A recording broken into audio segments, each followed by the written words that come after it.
కానీ ఈ కార్యాల గురించి మనము కొంచెము ఆలస్యమైన కొంచెము ధ్యానిస్తే బాగుంటుందని నేను కోరుకుంటున్నాను. ఇప్పుడు మనము చూద్దాం, క్రీస్తు పిల్లగా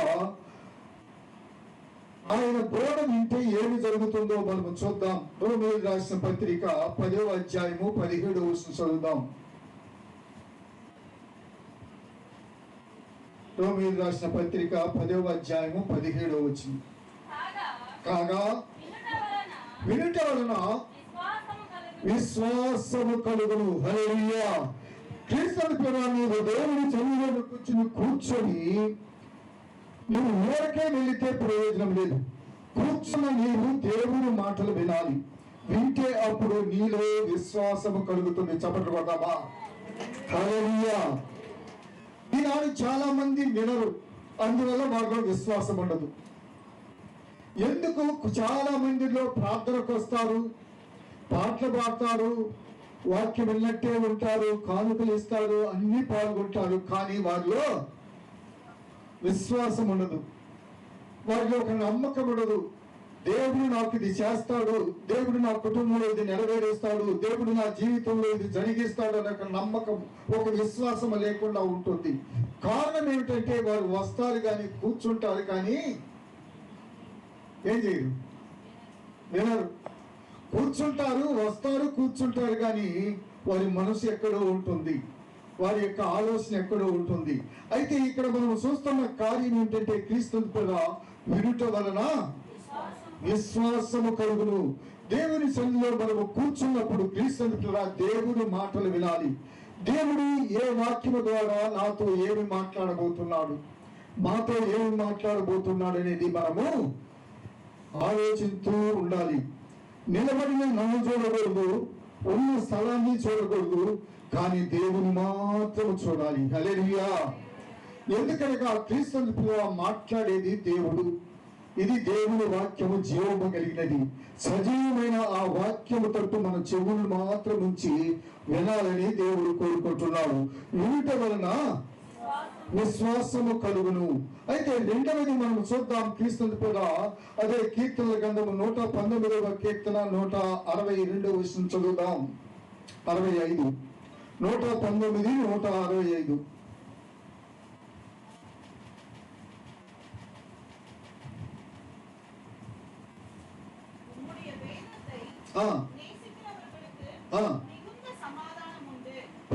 తెలుగులో చదువుదాం. ఈ ధర్మశాస్త్రమును ప్రేమించే వారికి ఎంతో నెమ్మది కలదు. హల్లెలూయా. ఎవరైతే వాక్యాన్ని ప్రేమించి దేవుని చదువు కూర్చొని ఆ వాక్యం వింటారో వారికి నెమ్మది. చదువుకుంటామా? నువ్వు లోకం మాటలు వింటే నెమ్మది లేదు. లోకంలో మాటలు నీ విన్నంత వరకు, నీ ఆలోచనలు ఉన్నంత వరకు నీకు చింత, దిగులు, కన్నీరు ఏమవుతుందో బాధతోనే ఉంటావు. అయితే దేవుని సన్నిధిలో ఉన్నట్లయితే, కూర్చుని దేవుని మాటలు విన్నట్లయితే నీ మనస్సుకు నెమ్మది. హల్లెలూయా.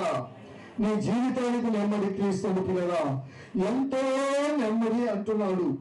అయితే ఇంకా ఈ కార్యాల గురించి ఇంకో మాట కూడా చదువుతున్నాడు. దేవుని సన్నిధిలో కూర్చున్నప్పుడు మొదటి యోహాను రాసిన పత్రిక 2వ అధ్యాయము 14వ వచనం కూడా చూద్దాం.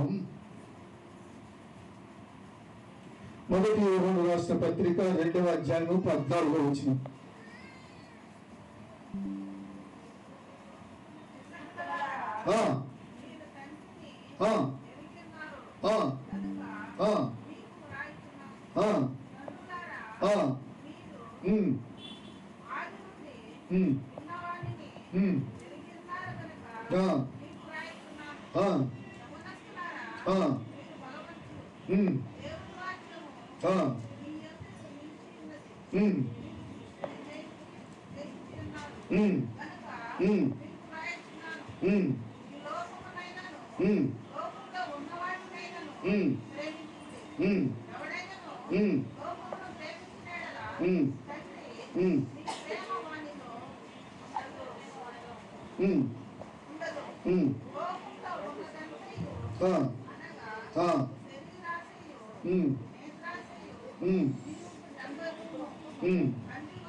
అయితే ఇక్కడ మనం చూస్తున్నాము క్రీస్తుని పిల్లగా, పెద్దలారా, పిల్లలారా, యవనస్తులారా అందరికీ కలిసి చెబుతున్నాడు క్రీస్తుని పిల్లగా, లోకములో ఉన్న వాటిని ఎన్నో ప్రేమించకుడి. లోకములో ఉన్నంత శరీరాశ, నేత్రాశ జీవపు డంబమున్నది. అయితే దేవుని సన్నిధిలో ఉంటే వినయము, విధేయత, విశ్వాసం ఉంటుంది. చెప్పబడగా దేవుని సన్నిధిలో మనం కూర్చున్నప్పుడు క్రీస్తుని పిల్లగా దేవుడు ఒక గొప్ప నెమ్మదిని, ఆశీర్వాదాన్ని ఇస్తాడని మనం చూస్తున్నాం. అయితే ఇక్కడ మనం చూసినట్లయితే క్రీస్తుని పిల్లగా ఈ యొక్క కార్యాన్ని గురించి మళ్ళా మనము ధ్యానించినప్పుడు చదువుదాం. యోహాను సువార్త 11వ అధ్యాయము 31వ వచనానికి వద్దాం.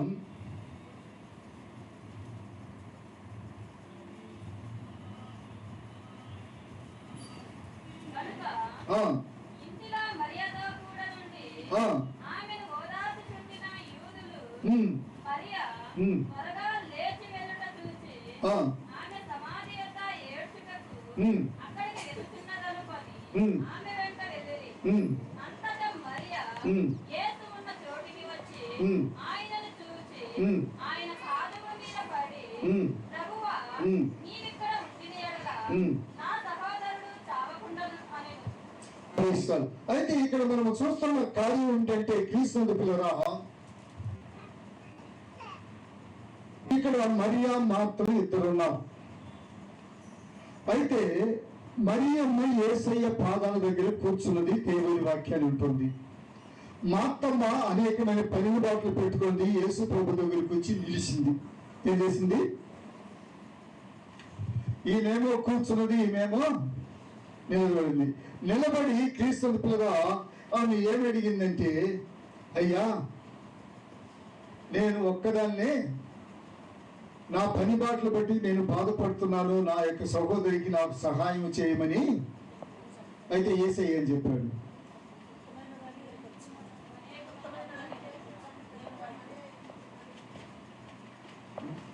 నీవు విస్తారమైన పనులు పెట్టుకుని బాధపడుతున్న అవసరమైనది ఒక్కటి. అవును క్రీస్తుని పిల్లగా, ఈ దినాల్లో కూడా మనకు అవసరమైనది ఒకటి. అదేమిటంటే దేవుని సన్నిధిలో నిలబడుట, లేక దేవుని సన్నిధిలో కూర్చుండుట. హల్లెలూయా. దేవుని సన్నిధిలో కూర్చున్నప్పుడు ఏమి జరుగుతుంది, దేవుని సన్నిధిలో నిలబడినప్పుడు ఏమి జరుగుతుంది అని మనం చూసినట్టయితే, దేవుని సన్నిధిలో నీకు వచ్చి నిలబడినప్పుడు దేవుడు నీ అవసరాలు తీరుస్తాడు. చెప్పకుండా హల్లెలూయా. దేవుని సన్నిధిలో నీవు కూర్చున్నప్పుడు నెమ్మదినిస్తాడు క్రీస్తుని పిల్లగా. అంతేకాక ఇక్కడ మనం చూసిన కార్యం ఏమిటంటే, మనుషులు కూర్చున్నప్పుడు ఎలా కూర్చోవాలి, నిలబడినప్పుడు ఎలా నిలబడాలి అనే దాన్ని మాత్రం మనం ధ్యానించి తరబడి నడిచేది, పరిగెత్తేది కూడా మనం చూద్దాం. కీర్తన గ్రంథము 46వ అధ్యాయము 10వ వచనానికి వద్దాం.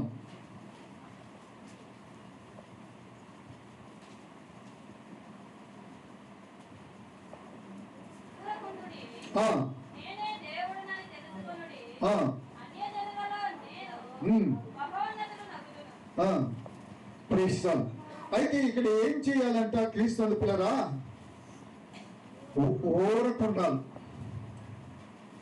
మా అత్తమ్మ పని బాటలు పెట్టుకుని అవసరపడి వచ్చి నిలబడింది. అయితే యేసయ్య అంటున్నాడు, అమ్మా పని బాటలన్నీ పెట్టి ఓరకొచ్చి నిలబడి చూడు, దేవుని సన్నిధిలో అద్భుతాలు జరుగుతాయి. హల్లెలూయా. ఆశ్చర్యకార్యాలు జరుగుతాయి. ఓరక నిలబడితే చాలు.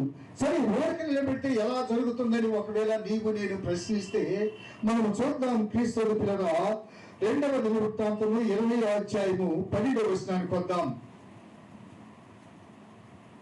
లేకుంటే కూర్చుకోండి, మళ్ళీ అక్కడికి వెళ్దాం. నిర్గమకాండము 14 కూడా చదువుదాం. నిర్గమకాండము 14.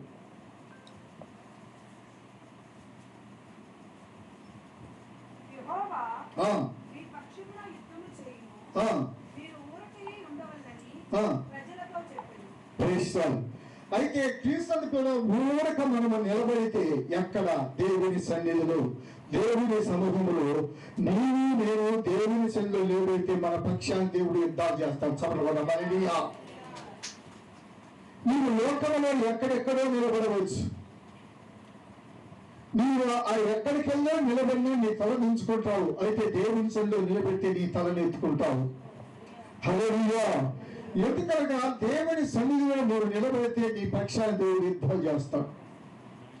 ఈ దినంలో కూడా క్రీస్తు పిల్లరా, మన యొక్క సంఘముల గురించి మనం చూసినట్టయితే మనకు సంఘానికి ఉండేది ఒకటే ఒక కోరిక, దేవుని పాదాల చెంత పడుకోవటం, దేవుని సన్నిధిలో నిలబడటం, దేవుని యొక్క చిత్తమును నెరవేర్చము, దేవుని ఇష్టానికి ఒప్పుకోవటం. దాన్ని బట్టి దేవుడు ఇంతగా ఆశీర్వదించి నడిపిస్తున్నాడు. హల్లెలూయా, హల్లెలూయా. అయితే క్రీస్తు పిల్లరా, ఇక్కడ మనము చూస్తున్న కార్యం ఏంటంటే, మీరు ఊరిక నిలబడండి. దేవుడు ఎందుకనగా క్రీస్తుగా ఐగుప్తు దాసత్వం నుండి ఇశ్రాయేలు ప్రజలను విడిపించి మోసే తీసుకుని వచ్చాడు. ముందుకు వచ్చినప్పుడు చూసినట్లయితే క్రీస్తు పిల్లరా, ఎర్ర సముద్రం వెనక రానివారు ఈటలతో, బల్యాలతో, కత్తులతో తీసుకొని వస్తున్నారు. ముందుకెళితే సముద్రము, వెనకెళితే సైన్యము, ఏమి చేయాలో తెలియలేదు. అలాంటి స్థితిలో అంటున్నాడు, మీరు ఊరక నిలబడండి. హల్లెలూయా. ఊరక. అవును క్రీస్తు పిల్లరా, ఈ యొక్క ఉదయకాలమున దేవుడు నీతో నాతో మాట్లాడుతున్నది ఏమిటంటే, నీ జీవితంలో కూడా ముందు ఎర్ర సముద్రము, వెనక రాళ్ళను నిన్ను తరుముకొస్తుంది. వ్యాధులు తరుముకొస్తున్నాయి, ఇబ్బందులు తరుముకొస్తున్నాయి, సోదరులు తరుముకొస్తున్నాయి, నిన్ను భయపెట్టే భయాలు నిన్ను తరుముకుంటూ వస్తున్నాయి. తప్పించుకుందామంటే ముందు మార్గం లేదు, దిక్కు తెలియని స్థితిలో నీవు ఉన్నావేమో. నా దేవుడు నీతో నాతోనే చెబుతున్నాడు, నువ్వు ఊరికి నిలబడు. జరిగిన కార్యం ఏంటనగా క్రీస్తు పిల్లరా, ప్రజలు ఆలయే నిలబడమన్నాడు. క్రీస్తు పిల్లరా, మోసే తన కర్రను చాపాడు, ఎర్ర సముద్రము రెండు పాయలుగా అయినది, దారి వచ్చినది. అయితే క్రీస్తు పిల్లరా ఆ కర్రను వెనక్కి తిప్పాడు. పరో సైన్యమంతా కూడా ఆ యొక్క నీరు వీళ్ళకేమో దారిచ్చేది, వాళ్ళకేమో ముంచి వేస్తుంది. వచ్చిన రాని వారంతా కూడా ఆ యొక్క సముద్రంలో మునిగిపోయాడు. ఈ విధంగా నీకు నాకు కూడా దేవుడు ఇస్తుంది అంటే, దేవుని సన్నిధిలో నీవు నిలబెడితే నీకు ద్వారాలు తెరవబడతాయి. చెప్పబడదాం. హల్లెలూయా. నిన్ను వెంబడి శత్రువులు మునిగిపోతారు, వాడు మునిగిపోవాలి. నీకు దారి తెరవాలి అంటే దేవుని సన్నిధిలో నిలబడాలి. ఈ రోజున కూడా దేవుడు నీతో నాతో మాట్లాడుతున్న కార్యం ఏంటంటే, క్రీస్తు పిల్లగా నిలబడితే నీకు దేవుడు అద్భుతాలు ఆశ్చర్యాలు జరిగిస్తాడు. అదే మనం చూద్దాం. 2వ దినవృత్తాంతము 20వ అధ్యాయము 12వ వచనం చూద్దాం. మా దేవా, నీవు వారికి తీర్పు తీర్చవా, మా మీదికి వచ్చు ఈ గొప్ప సైన్యముతో యుద్ధము చేయుటకును మాకు శక్తి చాలదు, ఏమి చేయుటకును మాకు. ఈ దినమును కూడా ఈ యొక్క ఉదయకాలంలో ఏమి చెయ్యాలో తోచదు, ఎటు చేయాలో తోచదు. చాలా మంది ఇలాంటి స్థితిలోనే కూర్చొని ఉండవచ్చు. దూరంగా వాక్యాలంటే, అయ్యా మేమేమి చేయాలో మాకు ఎటు చేయాలో తోచలేదు, ఏమి చేయాలో తోచలేదు నిలబడి ఉండొచ్చు. అయితే అక్కడ జరుగుతున్న కార్యాన్ని అక్కడ మనం చూద్దాం. క్రీస్తు పిల్లరా, ఆ చదువుదాం. 17వ వచనం చదవండి.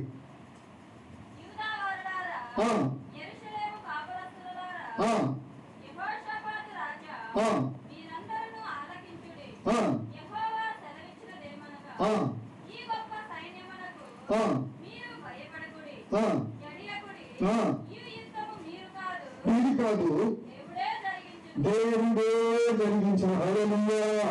అయితే ఇక్కడ ఈ రాజు భయపడిపోయాడు, సైన్యము భయపడినది, వచ్చిన వారందరూ కూడా భయముతో ఉన్నారు. అయితే ఆత్మదేవుడు చెబుతున్నాడు, క్రీస్తు పిల్లరా, మీరు భయపడకండి, మీ యుద్ధము జరిగిస్తాడు. హల్లెలూయా. అయితే క్రీస్తు పిల్లరా, చదువుదాం. 22 చదవండి మనకు అక్కడనే.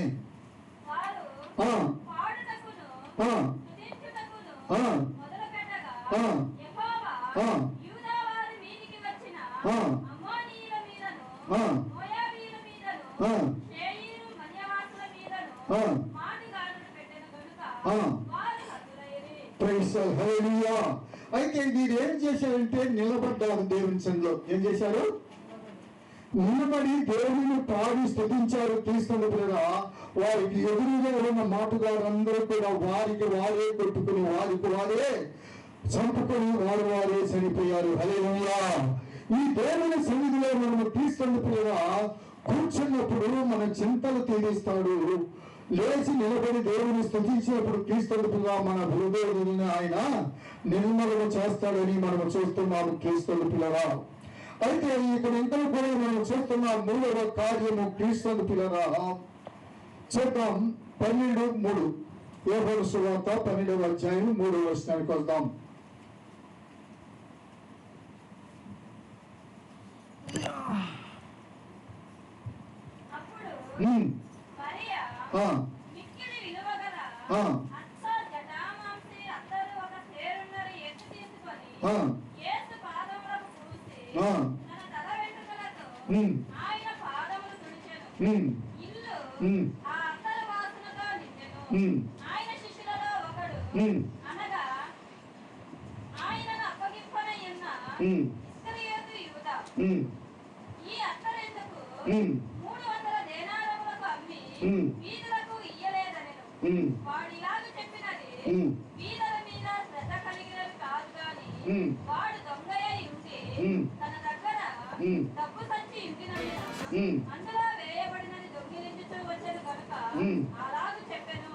కాబట్టి యేసు నన్ను బాధిపెట్టు దినములకు ఆయన దీని నుంచుకొననీయుడి.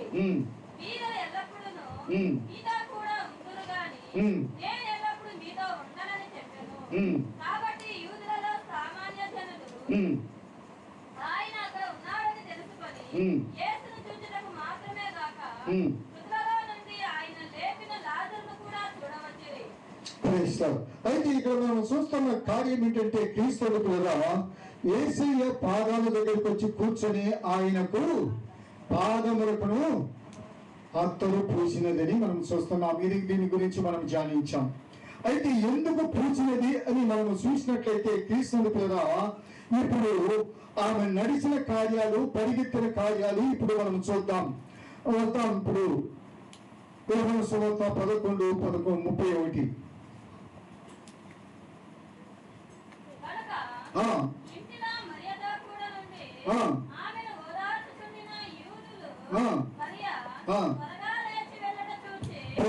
అయితే ఇక్కడ మనం చూస్తున్నాము క్రీస్తుని పిల్లగా ఒక వార్త వచ్చినది ఏమిటంటే తన యొక్క సహోదరుడు మరణించాడు.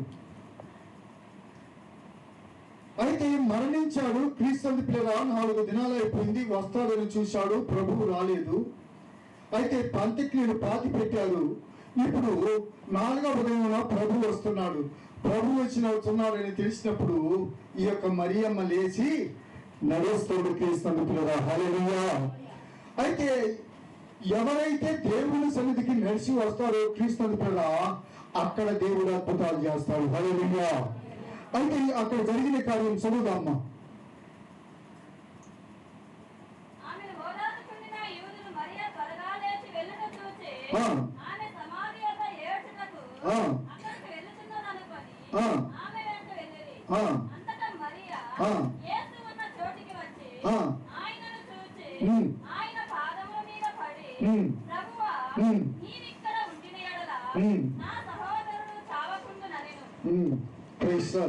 అయితే ఇక్కడ మనం చూస్తున్నాము క్రీస్తుని పిల్లగా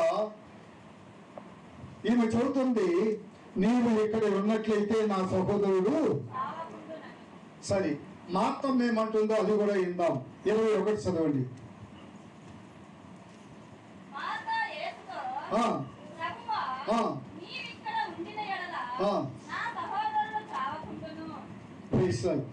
అయితే ఇద్దరికి అదే ఉంది. మరియమ్మ ఏం చెబుతుంది, యేసయ్య మీరు ఇక్కడుంటే. మార్తమ్మ అంటుంది, నీవు ఇక్కడుంటే నా సహోదరుడు సావకుండును. అయితే చచ్చిపోవటానికి కారణం ఏమిటంటే క్రీస్తుని పిల్లగా యేసయ్య అక్కడ లేడు. యేసయ్య లేకుంటే క్రీస్తుని పిల్లగా మన జీవితాల్లో కూడా మనం అనుకున్నవి నెరవేరవు. అవి వెండిపోతాయి, అవి చనిపోతాయి. అవి పడిపోతాయి, అవి దూరం అవుతాయి. అయితే ఇప్పుడు తెలిసింది వాళ్ళకి, ఇప్పుడు ఇద్దరు ఒక మాట మీదకి వచ్చారు. మరియమ్మ అంటుంది, నీవు వస్తే, నీవు ఉంటే నా సహోదరుడు మరణించేవాడు కాదని. అయితే ఈమె కూడా అంటుంది, మాతమ్మ కూడా అంటుంది, నీవు ఇక్కడ ఉంటే నా సహోదరుడు మరణించేవాడు కాదని. అయితే ఇప్పుడు 35కి వస్తాం. అందులో 35, 11. యేసు కన్నీళ్లు విడిచెను. ఆ, కాబట్టి యూదులు ఆ, అతనిని ఎలాగూ ప్రేమించినా చూడనని చెప్పుకొనిరి. వారిలో కొందరు ఆ గుడ్డివాని కన్నులు తెరిచిన ఈయన ఇతనిని చావకుండా చేయలేడా అని చెప్పిరి. అయితే ఇక్కడ మనం చూస్తున్న కార్యం ఏంటంటే, యేసయ్య వెంటనే క్రీస్తుని పిల్లల కన్నీళ్ళు విడిచాడు. కన్నీళ్ళు విడిచిన వెంటనే వచ్చిన పరిచయులందరూ కూడా ఏమంటున్నారంటే, నిజంగా ఈయన దేవుడైతే ఆ గుడ్డివాడి కళ్ళు తెసిన ఆయన ఈయన్ని సావకుండా చేయకూడదా? ప్రజలు కూడా అంటున్నారు, నువ్వు సావకుండా చెయ్యకూడదా? అయితే మరి అంటుంది, నీవు ఉంటే చనిపోయేవాడు కాదని. మాతమ్మ అంటుంది, నీవు ఉంటే చనిపోయేవాడు కాదని. ప్రజలు కూడా అదే మాట అంటున్నారు. క్రీస్తు పేర ఇప్పుడు 41 చదువుదాం.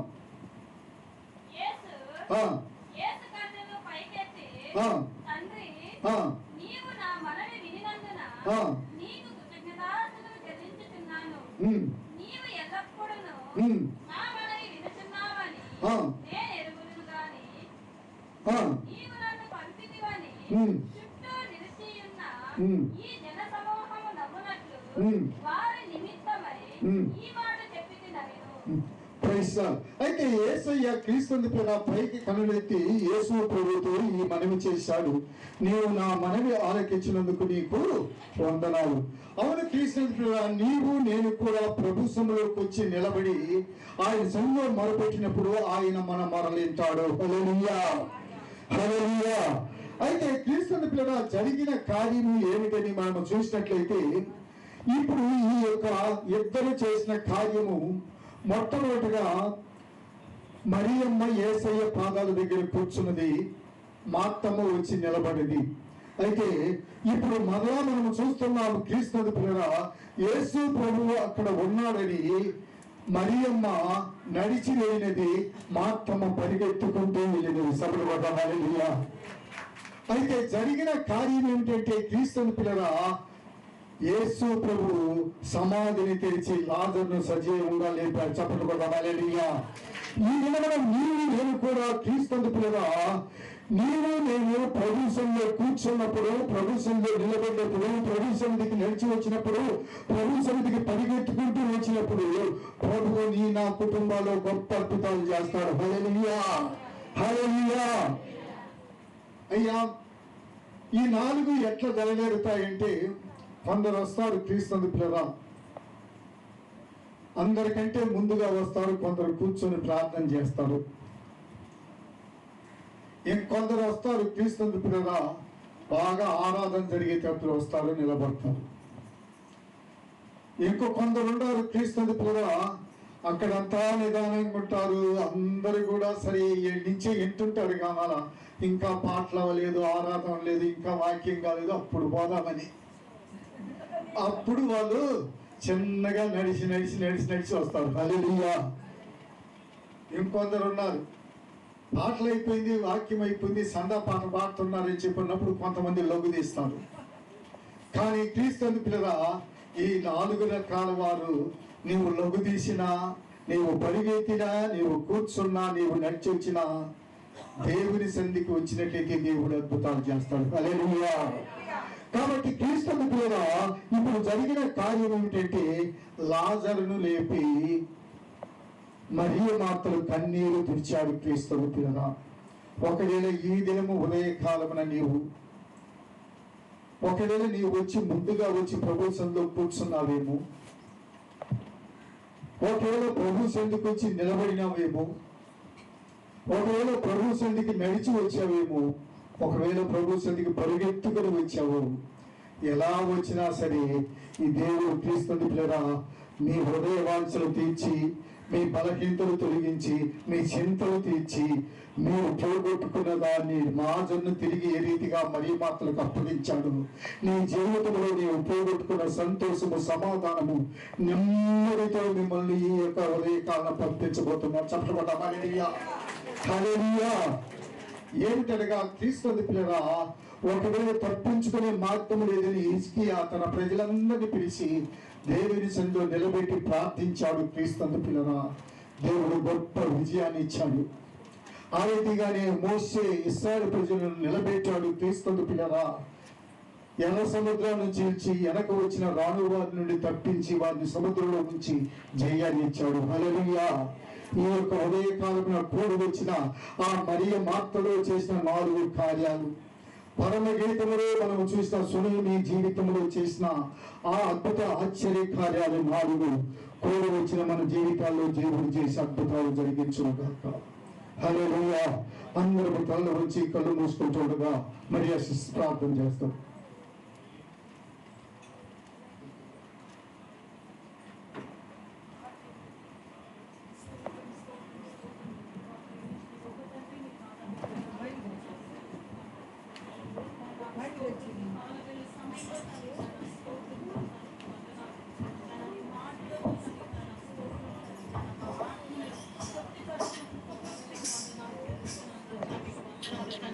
స్తోత్రం నాయనా, మీ ప్రేమ మా పట్ల ఎంత గొప్పదిగా ఉంటుందో తండ్రి నాయనా. స్తోత్రం యేసయ్యా, స్తోత్రం. ప్రతిసారి ప్రతి క్షణము కూడా తండ్రి నాయనా స్తోత్రం తండ్రి నాయనా. స్తోత్రం యేసయ్యా, స్తోత్రం తండ్రి నాయనా. స్తోత్రం. మేము వాడిపోయినప్పుడల్లా తండ్రి నాయనా నీ వాక్యము చేత నాయనా, నీ కృతజ్ఞతత చేత తండ్రి నాయనా స్తోత్రం, మీరు మా పట్ల చేస్తున్న మేలు నిమిత్తమై తండ్రి నాయనా మమ్మల్ని వాడిపోనివ్వకుండా నాయనా తండ్రి కీర్తనలో చదివిన రీతిగా తండ్రి నాయనా స్తోత్రం తండ్రి, నీటి కాలువ పక్క నాటబడిన వృక్షము వలె తండ్రి నాయనా స్తోత్రం తండ్రి, మమ్మల్ని ఫలింప చేస్తున్న మీ కృప కొరకు మీకు వందనాలు తండ్రి నాయనా. స్తోత్రం నాయనా. ఒక్కసారి తండ్రి నాయనా మమ్మల్ని మేము పరీక్షించుకోవడానికి కూడా సహాయం చేయండి. మా జీవితాలు తండ్రి నాయనా మరి వాడిపోయినదిగా ఉన్నదా, మరి తండ్రి నాయనా ఆశీర్వాదకరంగా ప్రాస్పరస్ గా ఉన్నదా అని తండ్రి నాయనా స్తోత్రం నాయనా. లోక రీతిగా తండ్రి నాయనా కాదు తండ్రి, ఆత్మీయ రీతిగా తండ్రి నాయనా స్తోత్రం తండ్రి నాయనా. మేము తండ్రి నాయనా ఎల్లప్పుడూ తండ్రి నాయనా నీ సన్నిధిలో తండ్రి నాయనా స్తోత్రం తండ్రి చిగురించి తండ్రి నాయనా స్తోత్రం తండ్రి పచ్చగా జీవించే కృపను మాకు దయచేయమని అడుగుచున్నాను రాజా. నీకు వందనాలు తండ్రి నాయనా. స్తోత్రం తండ్రి నాయనా. స్తోత్రం తండ్రి. చెప్పబడిన వాక్యము తండ్రి నాయనా ప్రతి ఒక్క హృదయంలో మీరు నాటమని అడుగుచున్నాను. శత్రువైన సాతాను తండ్రి నాయనా స్తోత్రం తండ్రి నీ విత్తనాలని తండ్రి నాయనా దొంగిలించుకోకుండా కూడా సహాయము చేయండి. నీ కృపలో బలపరచమని అడుగుచున్నాను రాజా. నీకు వందనాలు తండ్రి నాయనా. స్తోత్రం తండ్రి. అవును తండ్రి నాయనా స్తోత్రం తండ్రి నాయనా. అనేకమైన సార్లు తండ్రి నాయనా స్తోత్రం తండ్రి నాయనా. స్తోత్రం తండ్రి నాయనా. 4 రకాలుగా చెప్పిన విధముగా మేము తండ్రి నాయనా మా జీవితాలలో నడుచుకుంటున్నాము నాయనా. స్తోత్రం రాజా. నీకు వందనాలు తండ్రి. అది కూడా తండ్రి మా అవసరతలో అక్కర్లు తీర్చబడడానికై ఉంటున్నాయి తండ్రి. మమ్మల్ని క్షమించమని కూడా అడుగుచున్నాను రాజా. నీకు వందనాలు నాయనా. స్తోత్రం తండ్రి నాయనా. స్తోత్రం తండ్రి. నువ్వు మేలు చేసినను చేయకపోయినను తండ్రి నాయనా స్తోత్రం తండ్రి నీ సన్నిధిలో నిలబడే కృపను తండ్రి నాయనా ప్రతి ఒక్కరికి దయచేయమని అడుగుచున్నాను రాజా. నీకు వందనాలు తండ్రి నాయనా. స్తోత్రం యేసయ్యా. స్తోత్రం తండ్రి. మా పక్షం ఉండి నాయనా ఏడ్చమాడేవారు మీరు తండ్రి నాయనా. స్తోత్రం అయ్యా. స్తోత్రం తండ్రి. చెప్పబడిన వాక్యము తండ్రి నాయనా మా హృదయాలలో మీరు నాటండి నాయనా. మా ఆత్మని తండ్రి నాయనా బలపరచండి రాజా. నీకు వందనాలు తండ్రి నాయనా. నీ సన్నిధిలో నాయనా కనపడుటకు మా ఆత్మ తండ్రి నాయనా ఉత్సాహముతో ఉండినట్టుగా కూడా సహాయము చేయండి నాయనా. ఎండిపోయిన ఎముకలలో జీవమునిచ్చిన తండ్రివి కదా నాయనా. స్తోత్రం తండ్రి నాయనా. మా జీవితాలలో తండ్రి నాయనా స్తోత్రం రాజా. నీకు వందనాలు. నీ జీవాన్ని తండ్రి నాయనా మీ వాక్యము ద్వారా తండ్రి నాయనా మరి తన ప్రతి వారము తండ్రి నాయనా నీ దైవ సేవకుల మూలముగా తండ్రి నాయనా మీరు తండ్రి నాయనా స్తోత్రం ఇస్తున్న కృప కొరకు మీకు వందనాలు నాయనా. నీ కౌగిట్లో భద్రపరచుకోండి నాయనా. స్తోత్రం తండ్రి. విశేషముగా తండ్రి నాయనా స్తోత్రం తండ్రి సంఘం కట్టబడే విషయంలో నాయనా స్తోత్రం తండ్రి ఆర్థిక పరిస్థితులు మీరు సంధించండి. అక్కడ పని చేస్తున్న ప్రతి ఒక్కరిని తండ్రి నాయనా పేరు పైన మీరు ఆశీర్వదించండి. ఎలాంటి హాని కలగకుండా తండ్రి నాయనా స్తోత్రం తండ్రి నీ కౌగిట్లో భద్రపరచుకోమని అడుగుచున్నాను రాజా. నీ నామ మహిమార్థమై తండ్రి నాయనా అది కట్టబడినట్టుగా కూడా తండ్రి నాయనా స్తోత్రం సహాయము చేయండి నాయనా. స్తోత్రం. ఈ లెంట్ సీజన్ ని తండ్రి నాయనా స్తోత్రం తండ్రి 40 days ఫాలో చేస్తున్న నాయన స్తోత్రం తండ్రి, వాక్యాలు చెప్తున్న ప్రతి ఒక్క బిడ్డల్ని కూడా తండ్రి నాయన నీ కౌగిట్లో భద్రపరుచుకొని ఆశీర్వదించి వాళ్ళ జీవితంలో మేలును తండ్రి నాయన ఆశీర్వాదాన్ని తండ్రి నాయన దయచేసి ఆదరించమని అడుగుచున్నాను తండ్రి నాయన స్తోత్రం తండ్రి. నాయన నీ కౌగిట్లో తండ్రి నాయన ప్రతి ఒక్క కుటుంబాన్ని నాయన ఈ సంఘంలో నిలబడుతున్న ప్రతి ఒక్క కుటుంబాన్ని తండ్రి నాయన మీరు ఆశీర్వదించమని అడుగుచున్నాను నాయన స్తోత్రం తండ్రి నాయన స్తోత్రం రాజా. నాయన మరి మీ సేవకు నిమిత్తమై ప్రార్థిస్తున్నాం. ఇంతవరకు మీరు ఆవిష్యనిచ్చి నాయన నీ కృపలో నిలబెట్టుకుంటున్న కృప కొరకు మీకు వందనాలు. ఇంకా పరిపూర్ణమైన ఆయుష్ను దయచేసి నీ కొరకు ఇంకా ముందుకి కొనసాగే కృపను దయచేయండి. లేడి కాళ్ళ వలె చేస్తానంటున్నావు కదా నాయన స్తోత్రం. ఇంకా తండ్రి నాయన పరిగెత్తి నీ కొరకు తండ్రి నాయన నిలబడే తండ్రి నాయన కృపను దయచేయమని అడుగుచున్నాను రాజా స్తోత్రం తండ్రి. నాయన నీ కౌగిట్లో జ్ఞాపకం చేసుకొని ఆశీర్వదించి బలపరచమని ప్రభువైన యేసుక్రీస్తు నామమున అడిగి ఎడుతున్నాము తండ్రి. ఆమేన్.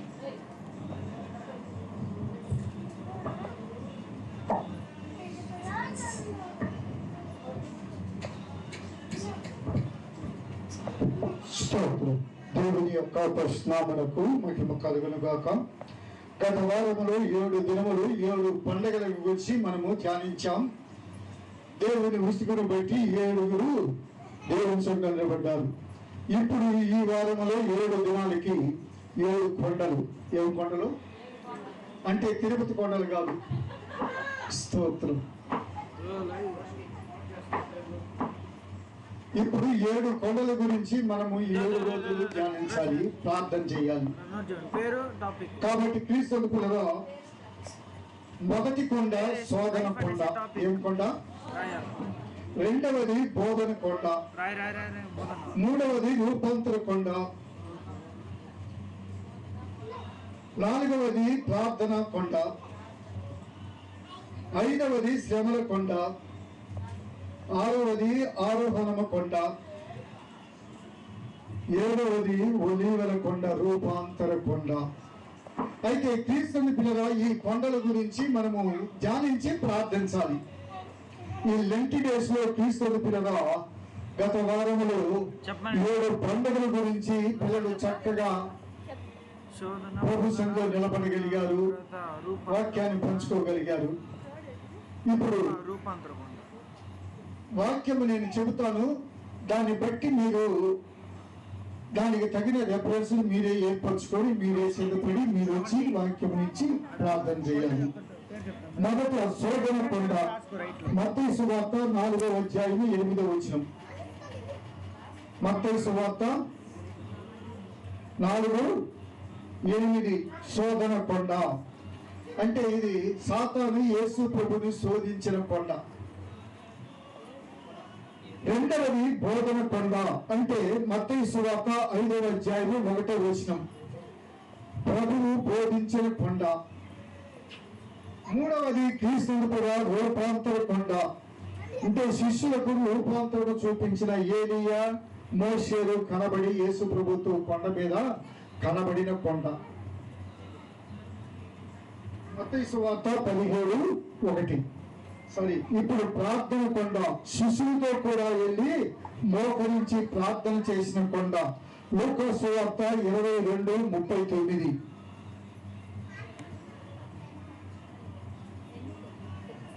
ఇప్పుడు లూకా సువార్త 22:39. ఇప్పుడు 5వది శ్రమల కొండ. ఇది గొల్గోతా. మత్తయి సువార్త 27వ అధ్యాయము 33వ వచనం. మత్తయి సువార్త 27:33. సరే, ఆరోహణపు కొండ, పునరుద్ధాన కొండ కూడా అంటారు. అపోస్తల కార్యము 1వ అధ్యాయము 9 నుండి 12 వరకు. అపోస్తల కార్యము 1:9 నుండి 12 వరకు. 7వది ఒలీవ కొండ, 2వ రాకడ కొండ. జకరియా గ్రంథము 14:4. జకరియా 14:4. స్తోత్రం. జకరియా గ్రంథము 14వ అధ్యాయము 4వ వచనం.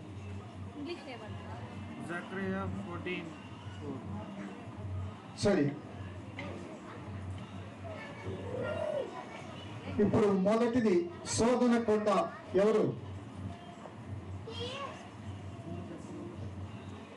ముందు చెప్పిన వాళ్ళు కాదు, ఇప్పుడు చెప్పని వాళ్ళు.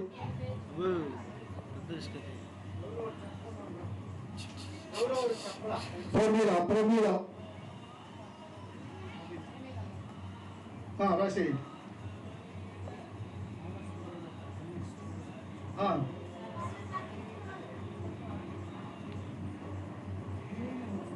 సరే, main ICT students, Bible college students మేము చెప్పామా. రెండవది బోధన కొండ.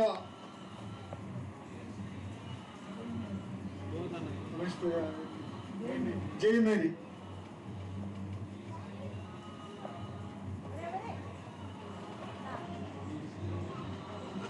రూపాంతర కొండ.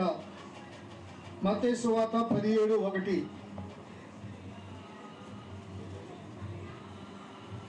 మీరే చెప్పాలండి,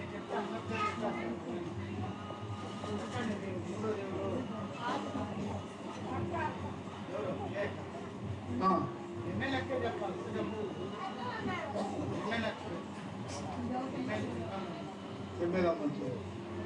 నాలుగోది ఎవరు చెప్పలేదంట. రెడీ.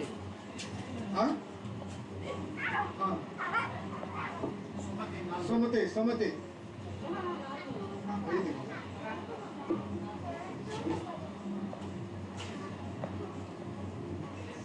సుమతి ఎన్నోది? 4. ఆమెందే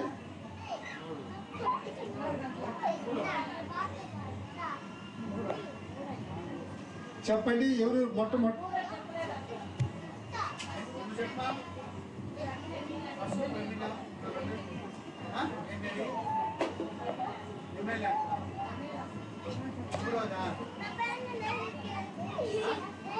ఆయన చెప్పలేదు.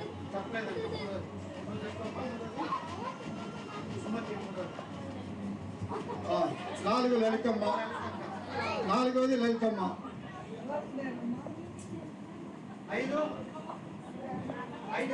5 సుధమ్మ.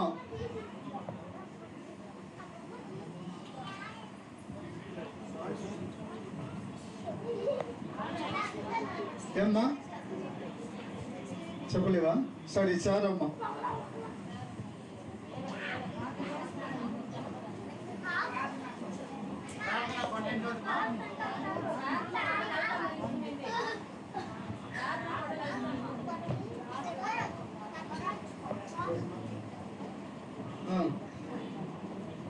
సరే, ఇప్పుడు ఎన్నైంది? 5 అయింది. 6వది మరి సిస్టర్.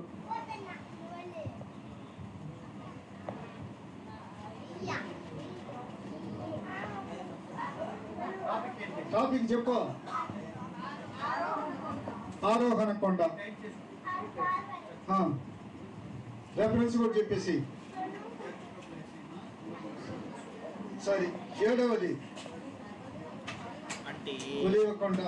అదే 2వ రాకడ కొండ. ఇన్వాల్వ్మెంట్. ఎవరు? రాణి. ఇన్వాల్వ్ అయి పని చేస్తే స్వరూప రాణి. ఇంట్రెస్ట్ వస్తుంది.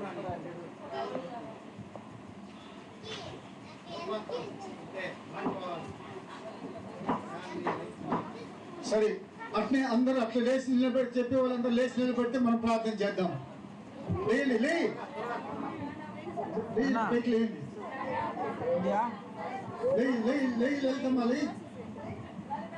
ఒక నిమిషం. తీసి పెట్టిన యాడ్స్ 9, యాడ్స్ 1 9 నుంచి 12 దాకా. 1లో 9 నుంచి 12 దాకా. 9 నుంచి 12 దాకా.